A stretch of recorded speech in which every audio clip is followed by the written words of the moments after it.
I advise you to put your feet up, get some of your favorite beverage, some of your favorite snacks, and stay with us all day long. 3/4 of the country, they say, is going to be watching or listening to this ceremony today, this inauguration of Barack Obama. But I hazard to say the other quarter are actually here in Washington, down on the Mall. This is such an extraordinary day. There is a majesty to this day that really is the hallmark of our democracy. And we always talk about these inaugurations as being historic, George, but this one truly is. Not only the first inauguration of an African American as President of the United States, but really a new generation of leadership in America. Absolutely right. Barack Obama coming in at a time where there's so much hope and so much expectation for him and for this change that he's going to bring the country, but also a time of great peril for the country. And his job today is really to capture that moment, to crystallize what's happening in the country and feed off of the energy he's going to get today out on that Mall. Good Morning America has done a fine job of setting the scene for this day. Diane Sawyer made her way over from the Library of Congress to here in the museum. We are positioned right along Pennsylvania Avenue to cover all this today. And Diane will be with us in just a moment. But there is so much already, even at this hour, 2.5 hours before Barack Obama takes the oath and delivers his inaugural address. There is so much going on in so many different fronts here in Washington. Just a few moments ago, Barack Obama and Michelle Obama, the president-elect and future First Lady, arrived at St. John's Church. This is right across Lafayette Park from the White House. It is really the President's Church. Every president of the United States has attended services at this church since it was established in 1815. And it is a tradition now, really established since Franklin Roosevelt, that the president-elect attends church before going over to the White House to meet the outgoing president. And this was a sort of side shot there of the president-elect and Mrs. Obama going into church. And there you have the podium on the west front of the Capitol. That's St. John's Church, right across, as I say, right across Lafayette Park from the White House. But let's go back to the podium in front of the Capitol.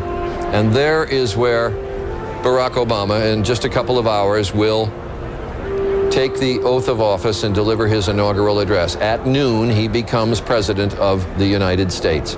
And it's interesting, they actually had that podium encased. They did some rehearsals over the weekend, then they encased that podium, took it away so it would be out of the weather, and brought it back this morning and put it there. And there you can see the thousands of seats that are right in front of the podium, and there you see the Mall. And this is, for someone who has lived in Washington for years and years and years, as I did, this is the extraordinary sight. There have been people coming to the Mall all night long. It is filled. And if I can go back, Roger Goodman, our director, if I can go back to there you see some of the faces of the people, but if I can go back to that wide shot, there you see one of the giant television screens there on the left that people will be watching who are along the Mall. These are stationed all the way down the Mall with huge speakers. So even if you are 1.5 miles away, standing at the foot of the Washington Monument, you will still have one of those there. You see another one on the right side of your screen, another one appearing there. You'll be able to see what takes place 1 mile away. You really can't see a whole lot of the Capitol itself, but you're there. But Charlie, imagine being Barack Obama at around noon today, looking out over that sea of humanity and saying, I am now going to speak to the entire nation, to the entire world. And I can say from when you're up at that podium, and they've practiced for this, you know, your sound, your words roll out over the crowd in real time. So you're actually getting their responses almost as if it's on a tape delay. And they've coached the president-elect to sort of plow right through it. It is really amazing. People have been coming, as we said, all night long. They have actually closed down the Mall now.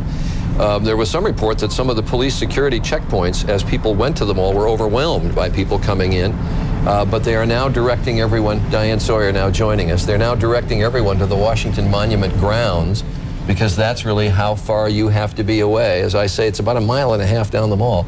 That's how far you have to be away to actually get a line of sight view now of the Capitol. It is true, and it's so interesting what's going on outside there, and I'm going to try not to pant because I did have to run the last few blocks, but they appear to be closing off streets. You've got your track shoes on. I do. It's not a pretty sight.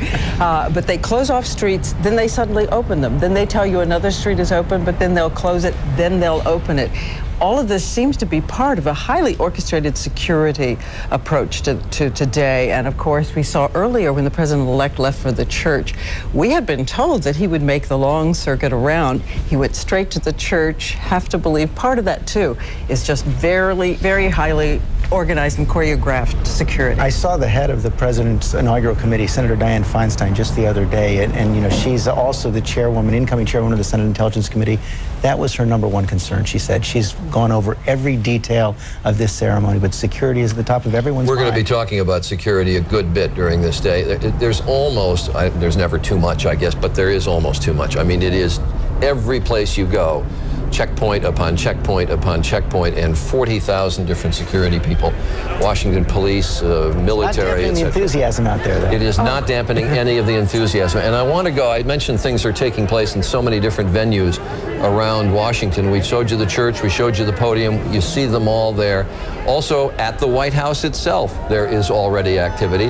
The outgoing president, President Bush, and Mrs. Bush obviously awaiting the arrival of the Obamas in a few moments. But as you see there are people decorating the White House, painting, getting ready for the new occupants. This all happens so very fast. The transition really at the White House is virtually immediate. The old president leaves, the new president arrives, the house is redecorated, and it is all ready for the new president with his furniture moved in. I heard you talking on Good Morning America. They put toys on the beds for the kids. 95 people are at work right now to do this in 4 hours. They're putting the right snacks in the refrigerator. They've already interviewed the First Lady-to-be about whether she wants televisions in the girls' rooms and where she wants them around. I suspect the answer to that was no, but I don't know. Did they ask the girls?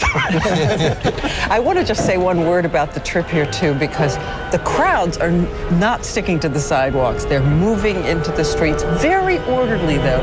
And we keep hearing these reports. People are handing out free Starbucks coffee. There are prayer groups forming on street corners around town. It is, as our Terry Moran said, a kind of masterpiece of American democracy at work in the city. Yeah, I asked people, do you really expect to see anything from where you're going to be? No, but we're just here. Matter. That's all that's important. I want to go to Jake Tapper, who is going to be with us through the morning up on the podium where the inauguration is going to take place. And Jake, I gather when I said things are happening in so many different venues around town, people already, notables already filing in more than 2 hours before the ceremony itself. That's right. Just in front of me, I can see Smokey Robinson, and Denzel Washington was here earlier. Obviously, we expect some of the cabinet officials, members of Congress and the Senate to be coming here shortly. It's a momentous day, and a lot of people here are obviously very excited. The crowds, I know you're going to be covering the crowds with Bill Weir in a moment, but just as somebody who's lived in this town for 15 years, I've never seen anything like it. People lining the streets, hundreds of thousands of them before sunrise. So I asked President-elect Obama's team this morning, how's he doing? How's he feel? And they said that he is calm as always. He's a fairly unflappable fellow, as you know, but he's joyful, but very, very focused on the fact that he has been working very, very hard for 2 years, and it all comes down to today. This is the moment. They're obviously very seriously talking about the challenges facing this country, and that will be mentioned in his address today. And they're also talking about getting to work. At about 1:30, a van is going to pull up, or a few vans, and take Rahm Emanuel, the incoming White House Chief of Staff, and some of the other White House staffers from here at the Capitol to the White House. They'll pick out their chairs, argue about which ones are the best, I suppose, and then start working, even as the parade is going on. So it's a day of celebration, but it's also a day that President-elect Obama and his team are well aware comes with an immense challenge in terms of the repair work that needs to be done when it comes to the economy and the two wars going on right now. Charlie. All right, Jake Tapper, thanks very much. You saw Michelle Obama, by the way, going into church. There's so much curiosity about what you wear and what outfits the First Lady will have. Michelle Obama's wearing an outfit designed by Isabel Toledo. Does that mean anything? I don't know designers. Cuban-born American designer, and I love your fashion commentary, Charlie. I expect you to carry this. I expect you to carry this straight to the boss. But on a very serious front, George, you had said to us first thing this morning morning, the president-elect had already received his national security briefing on the nuclear coverage.